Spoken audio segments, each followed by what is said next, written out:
My dear students, let us discuss about the problem of child labor.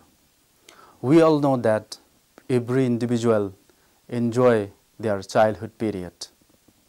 Every man enjoy their childhood period. Child is the future of man. Empowerment of them is empowering the future of man through the resources of the present. Childhood is the most sensitive and the vulnerable phase of human life. They have to be safeguarded from all kinds of social evils.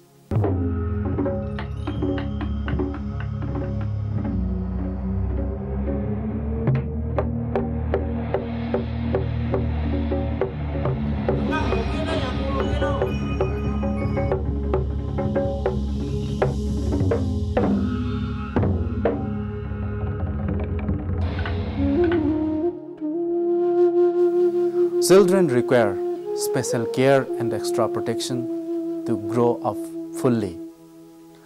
They are the most vulnerable group of society because of their physical and emotional dependence on adults for their protection and care. It would be the responsibility of the society and the state to create a conducive atmosphere for our children so that they can become a responsible human being. Child labor. Child labor is a global phenomenon. The term child labor is often defined as work that deprives children of their childhood, the potential, and their dignity, and that is harmful to physical and mental development. International Labour Organization report on child labor use the term child labor to cover all economic activities carried out by the persons less than 15 years of age, regardless of their occupational status. ILO estimates that more than 200 million children worldwide are still in child labor, and a staggering 115 millions at least are subject to worst form of child labor.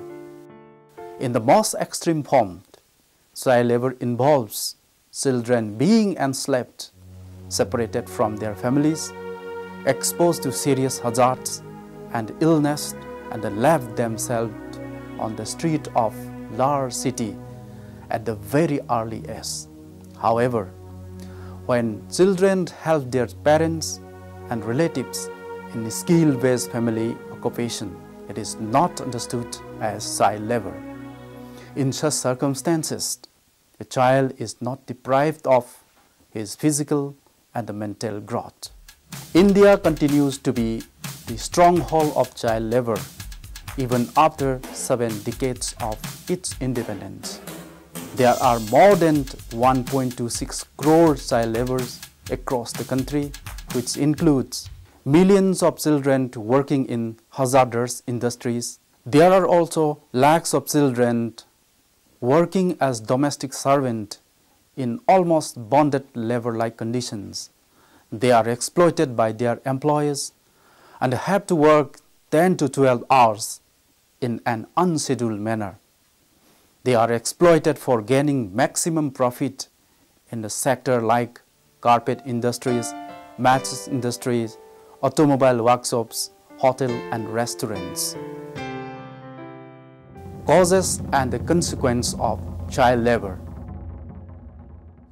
It is generally assumed that the nature and extent of poverty in a country determine the number of child labor. However, there are several factors for prevalence of child labor. It is largely associated with unemployment, inequitable distribution of resources, and the economic policy of the government. The cause of child labor cannot be overstated. It impairs both physical and psychological health of child at the critical stage of life. International perspective on child labor. The establishment of United Nations in 1945 by the community of peace-loving nations of the world has brought a positive change in the world in the field of promotion and the protection of human rights. Adoption of the Universal Declaration of Human Rights 1948 by the United Nations General Assembly is the milestone in the history of human rights movement in the world. The instrument has been treated as the international standard for promotion and protection of human rights, including child rights in the globe. The International Covenant on Economic, Social and Cultural Rights 1966 obligates the state parties to take up special measures for protection and assistance on behalf of children and young persons. Article 10 of the Covenant provides that children and young persons should be protected from economic and social exploitation. Convention on the Rights of Child.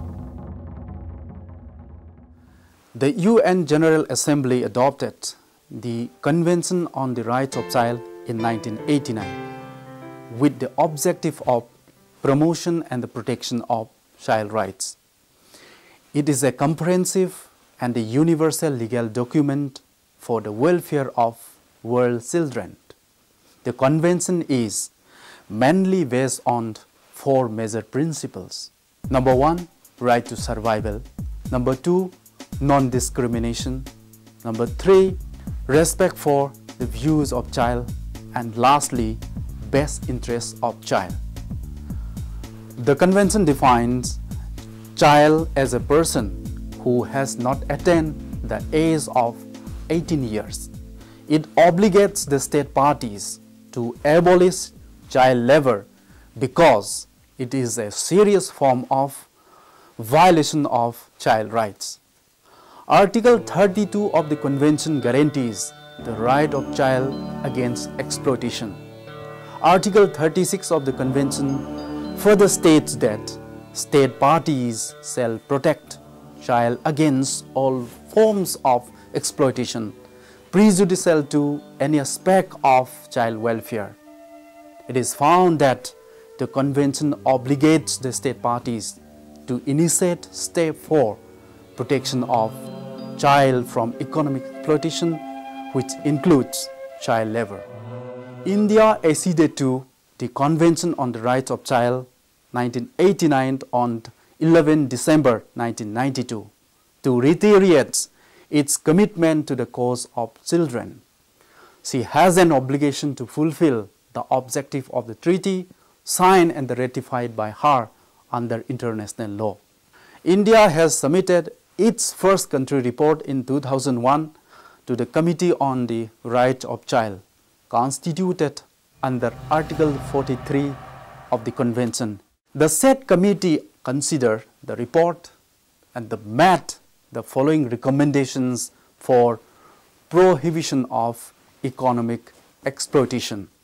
Ensure the full implementation of the Child Labor Prohibition and Regulation Act 1986, the Bonded Labor System Abolition Act 1976, and the employment of manual scavengers and construction of dry latrines Prohibition Act 1993, amend Child Labor Prohibition and the Regulation Act 1986 so that household enterprises and the government schools and the training centers are no longer exempt from prohibition on employing children.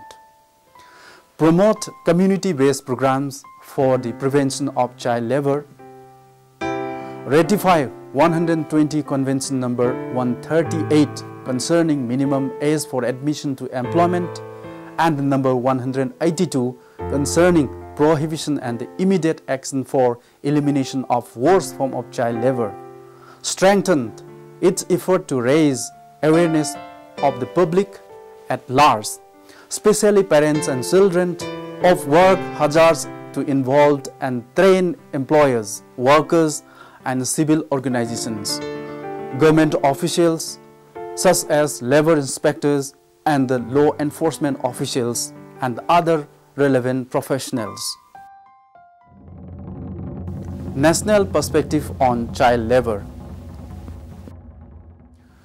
Constitution is the supreme law of the country.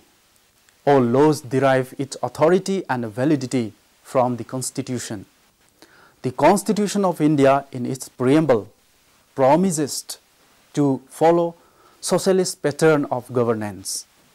The Constitution also guarantees fundamental rights in the Part 3 of the Constitution, which is the cornerstone of the Constitution. Article 23 of the Constitution of India prohibits forced labor by implication. It prohibits child labor as well. Article 24 of the Constitution lays down that no child under the age of 14 years shall be employed in any mine or engaged in any hazardous employment, and any contravention of this provision shall be an offence, punishable in accordance with law. It is clear from this provision that child labor is punishable in India. The directive principle of state policy is the guideline given to the government for the formulation of policy. Directive principle of state policy is non-justiciable rights guaranteed to the citizen of India. Article 39 of the Constitution obligates the government to protect child against exploitation and moral and material abandonment. In India, effort has been made in the past to regulate child labor and to improve their working condition. The first Indian law to regulate the employment of children and their hours of work was the Factory Act 1881.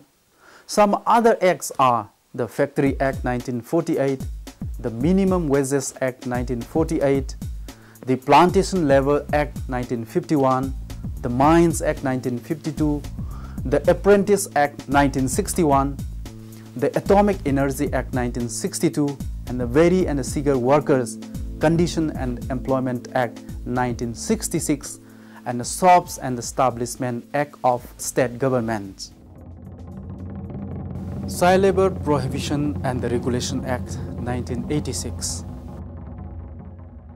The Child Labor Prohibition and the Regulation Act 1986 is an important law for the welfare of children living in India. The Act prohibits the employment of any person who has not completed the age of 14 years in occupations and the processes set forth in Part A and the Part B of the schedule of the Act. The Act, that means Child Labor Regulation and Prohibition Act 1986, aimed at banning the employment of children who have not attained the age of 14 years in specified occupations and processes, laying down procedures to decide modification to the schedules of banned occupations and the processes, regulating the conditions of work of children in employment where they are not prohibited.